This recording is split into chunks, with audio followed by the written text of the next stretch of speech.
Axée sur les bords de la rivière Uaitsa, plus communément appelée le Saison, La Soule a une superficie de 720 km² et compte environ 14 000 habitants. Dans un décor naturel très montagnard, c'est une région sauvage faite de collines, gorges et forêts. Son écrin de verdure entoure une étroite plaine agricole et industrielle, qui depuis toujours est un lieu de passage vers l'Espagne toute proche et la Gascogne voisine. Cette province, appelée Chibérua, est la plus petite des 7 provinces du Pays basque. Elle a su garder son authenticité et certains particularismes, une langue riche et très ancienne appelée l'euskara. Une culture vivante qui produit des chants, des danses et des pastorales. Montléon, capitale de la Soule, est considérée à juste titre la capitale française de la fabrication des espadrilles. Pour remonter à ses origines, peu d'écrits demeurent. L'on sait cependant que l'espadrille se portait dès le XIIIe siècle, mais il faut attendre le XVIIIe siècle pour voir émerger l'essor de cette chaussure très particulière, car à cette époque vivait toute une population de cordiers et tisserands qui seront les premiers ouvriers de la sandale que nous appelons aujourd'hui l'espadrille. À cette époque, Montléon a connu un problème démographique très important, causé d'une part par une émigration de la jeunesse basque vers les Amériques, et de plus par une demande toujours croissante de main-d'œuvre pour faire face à la demande. La proximité de l'Espagne fut sans doute un atout majeur pour le développement de l'espadrille. Ainsi, l'on fit appel à de la main-d'œuvre saisonnière venue de Navarre et d'Aragon, notamment féminine. On les appela les hirondelles, car elles suivaient le même cycle que ces oiseaux migrateurs. L'âge d'or de l'espadrille se situe dans les années 1900 à 1918. Les nouveaux industriels construisent des barrages hydroélectriques sur le Saison pour faire fonctionner des machines modernes, mais on conservera toujours le travail manuel qui se fera essentiellement à domicile. À titre d'exemple, les établissements Cherbero employaient en 1914 800 à 1000 personnes, moitié en usine, moitié à domicile. Le jute, matière première servant à faire la semelle, sera importé d'Inde ou du Pakistan. Il est filé et tressé automatiquement dans les nouvelles usines de production. Néanmoins, on continuera toujours à mouler et à coudre à la main les semelles sur le fameux banc appelé chevalet. À partir de ces améliorations techniques, l'industrie sandalière va trouver de nouveaux marchés. Les exportations se développent notamment sur l'Amérique du Sud, Argentine, Chili, Uruguay, où les émigrants basques ont trouvé de nouveaux débouchés. Dans le nord de la France, le marché des mines absorbe jusqu'à 400 000 paires par an. Hélas, suite à des accidents de grisou, on pulvérisa de l'eau dans les galeries et un certain Édouard Daladier, ministre de l'époque, décréta que cette chaussure devait être remplacée par des chaussures de sécurité, ce qui provoqua de sérieux problèmes à la profession. Néanmoins, l'embellie durera jusqu'aux années 50, jusqu'au jour où débutent des conflits sociaux et une grève terrible qui causera une véritable catastrophe économique. Il faudra attendre une nouvelle relance avec des personnalités comme Beguerie, Chandy, Aguerre, Gore, Elisabeth et bien d'autres, qui permettront de donner ces lettres de noblesse à la nouvelle espadrille devenue article de loisirs et de mode. En 1966, il se fabriquait à Montléon près de 7 millions de paires d'espadrilles, pour passer à 15 millions en 1976 et 1977. Pour le même temps, les effectifs passèrent à 1800 personnes.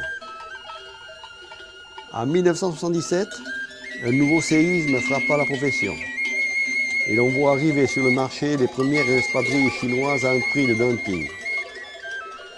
Malgré tous les efforts faits par les entrepreneurs face à ces importations sauvages, la concurrence fut impitoyable et l'espadrille chinoise admise en franchise douanière en toute régularité.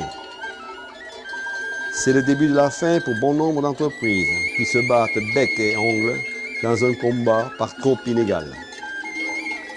La plupart d'entre elles ferment leurs portes et la profession qui occupait jusqu'à 1800 personnes dans les années 1900 en occupe aujourd'hui moins de 300. Le dernier carré de fabricants résiste cependant et aujourd'hui 5 d'entre eux fonctionnent à plein régime. Rien n'est perdu, car malgré toutes les vicissitudes du marché, ces entreprises font face à la concurrence et nous pouvons toujours clamer haut et fort que Mauléon est la capitale française de la fabrication d'espadrilles, puisque 80% des espadrilles françaises vendues proviennent de nos ateliers moléonais. Ici, nous nous trouvons dans l'atelier Prodiso, petite unité de production artisanale qui a su allier la tradition à la modernité. En effet, nous avons conservé le savoir-faire de nos anciens et l'avons adapté au goût du jour. Les machines que nous utilisons proviennent des ateliers moléonais qui, hélas, sont aujourd'hui disparus. Ces vieilles bécanes ont été adaptées, modifiées, choyées et sont les témoins d'un passé que nous conservons jalousement. Puisque vous nous faites l'honneur de nous rendre visite, nous allons vous les présenter avec en prime les gestes acquis auprès d'elles, qui sont les mêmes que ceux de nos ancêtres.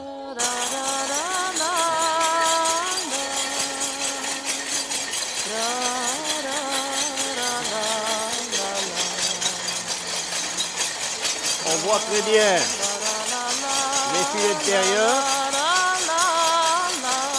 qui sont recouverts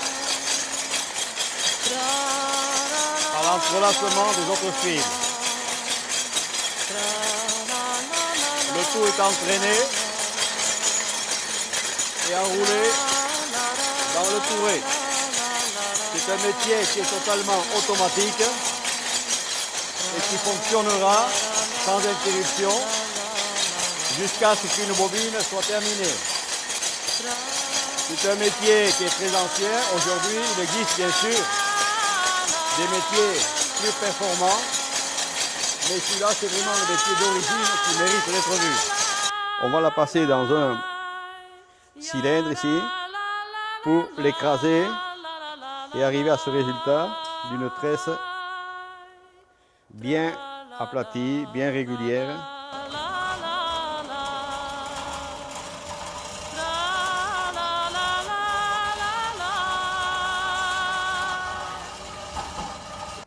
Et maintenant, on va voir la fabrication de la semelle par elle-même. Il faut arriver à ce résultat-ci. Pour cela, on utilise un outil en bois qui tourne sur un axe, qui a la particularité d'avoir une barrette percée de petits trous avec des pointes qu'on va déplacer selon la pointure qu'on veut réaliser. D'abord, première chose, il faut faire ce qu'on appelle le cœur de l'espadrille. Ensuite, enroulement, un certain nombre de tours qui lui peut varier, bien sûr, en fonction de la pointure, mais également de la tresse qu'on utilise, puisqu'on peut fabriquer avec cet outil ou un autre des tresses de différentes épaisseurs. Bon, c'est sûr que plus la tresse est épaisse, moins il y aura de tours pour la même pointure. Alors, pour pas que ça s'échappe, qu'est-ce qu'on fait? On a un petit outil ici que nous appelons la tchoucha, qui nous sert en fait d'aiguille, dans lequel on introduit la tresse, on perce le dernier tour de l'enroulement et voilà un moulage. Maintenant, il faut la compresser, c'est-à-dire la mettre en forme. Voilà, ici on voit qu'elle a pris la forme définitive. On prend la semelle avec une plaque et lorsque la compresse s'ouvre, on voit que la tresse reprend sa forme initiale et se bloque contre ses pointes. Maintenant, il faut introduire la semelle dans la machine belage. Je compresse.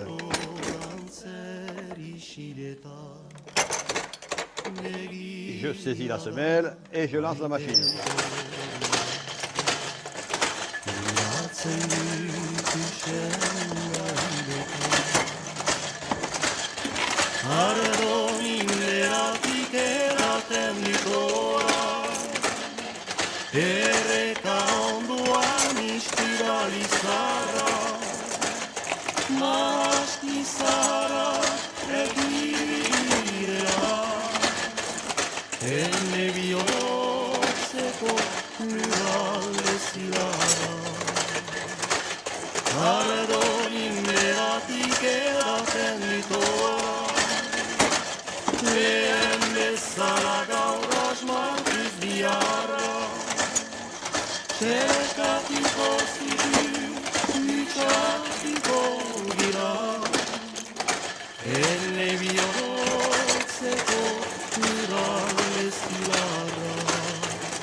Parce que ces semelles, après, elles vont être vulcanisées.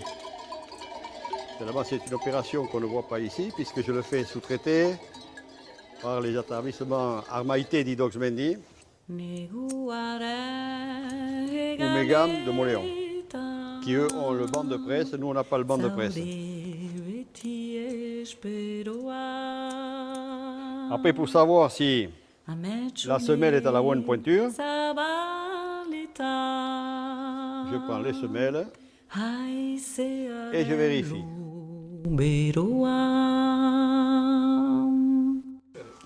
Donc pour fabriquer des espadrilles en toile, il nous faut de la toile de petite largeur, ce qu'on appelle de petites laises. Elle mesure à peu près 15 cm. Et on va utiliser ce qu'on appelle des gabarits carton.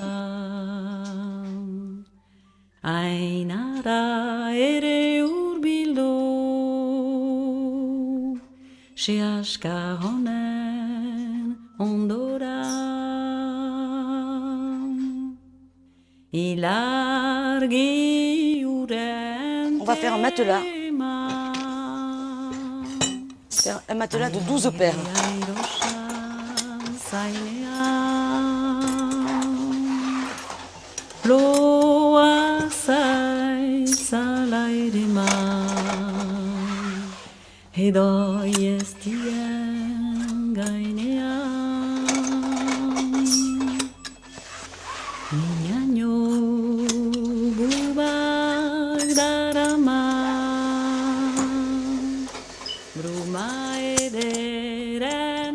Une fois que les matelas sont terminés, on va maintenant les découper sur avec une scie.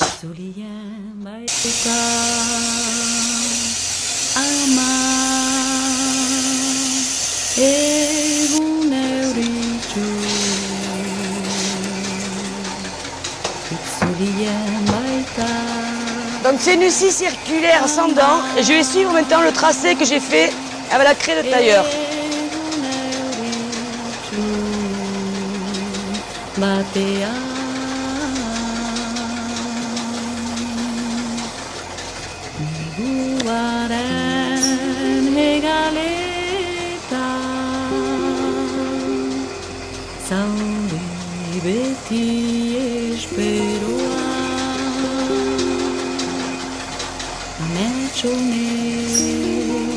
Donc là je vais couper les arrières maintenant.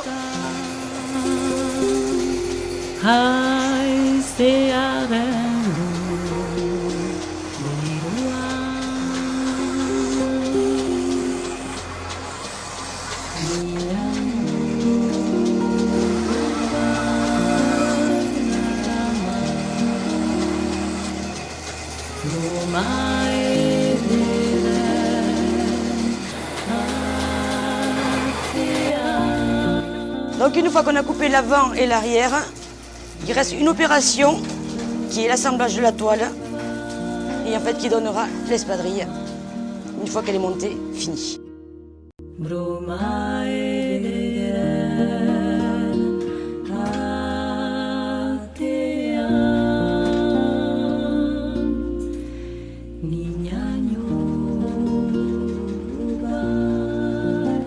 Lorsqu'on utilise des toiles de grande largeur ou du cuir, la découpe se fait avec une presse hydraulique, dite balancier, et des emporte-pièces. Cette opération nécessite pour chaque modèle des outils différents.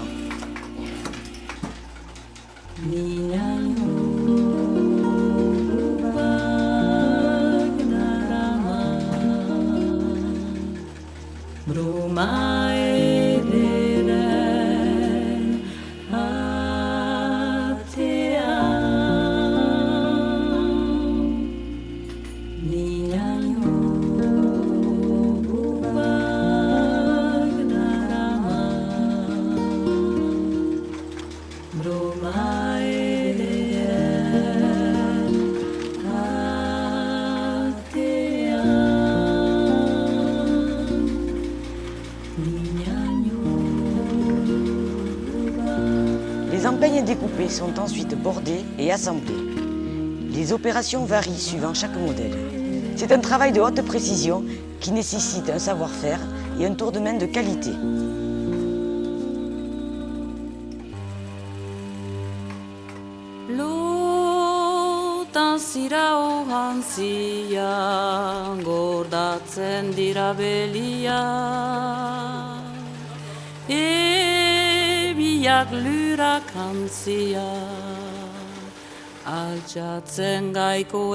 Les semelles sont précollées avec une colle naturelle, le latex.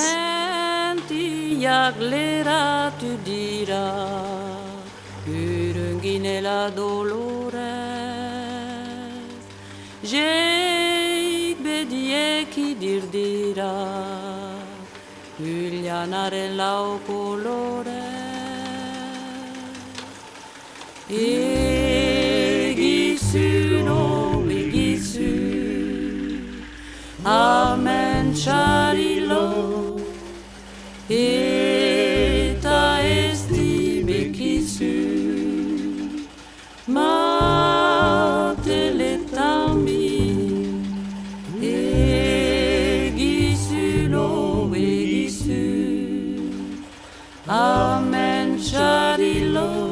La tige ou empeigne est également précollée au latex de son pourtour et laissée en attente de séchage. Ma teletambi, Shabele peleti shorten, sirenciori aide kohar, urhatsa esta gorten, etxeki degirela gaur. Argi hatz dabilizara, ez dakiteranen duda. L'opération suivante, dite montage, consiste à afficher l'empeigne sur la semelle préalablement encollée.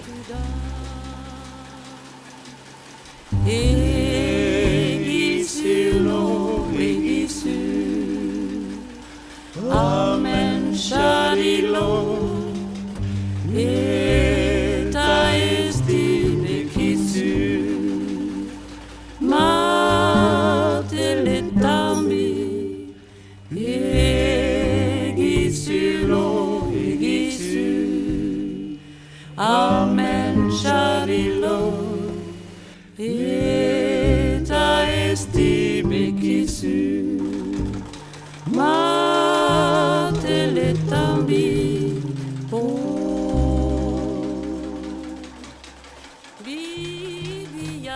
Lorsque l'espadrille est montée, la dernière opération consiste à coudre l'ensemble avec une machine spécialement étudiée qui réalise un point noué très résistant. Nous sommes aujourd'hui les seuls fabricants à pratiquer cette méthode de couture qui dépasse en qualité et en solidité tout ce que l'on peut trouver sur le marché.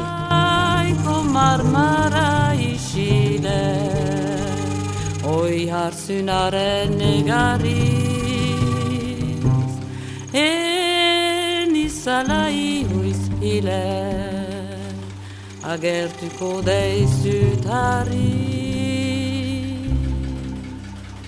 Egizu no egizu, amen sharilo, eta esti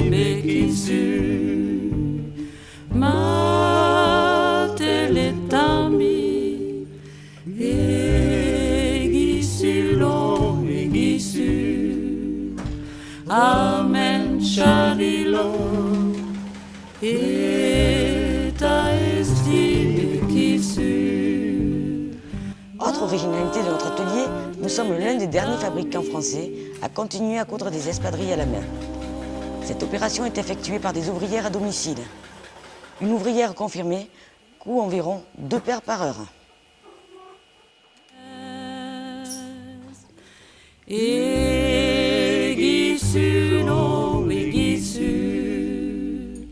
Amen, charilo, eta esti bekisu, ma teletambi, egisu lo egisu, amen, charilo.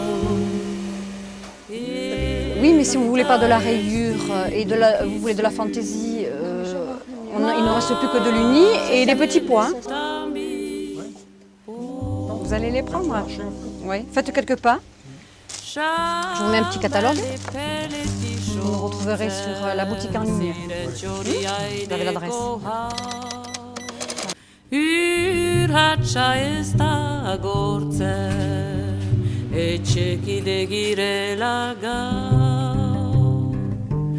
Argi hatzdabili zara, ez dakiteranen duda. Galtzen dudala indara, oi nula maite zutuda. Egizu lo egizu, amen charilo.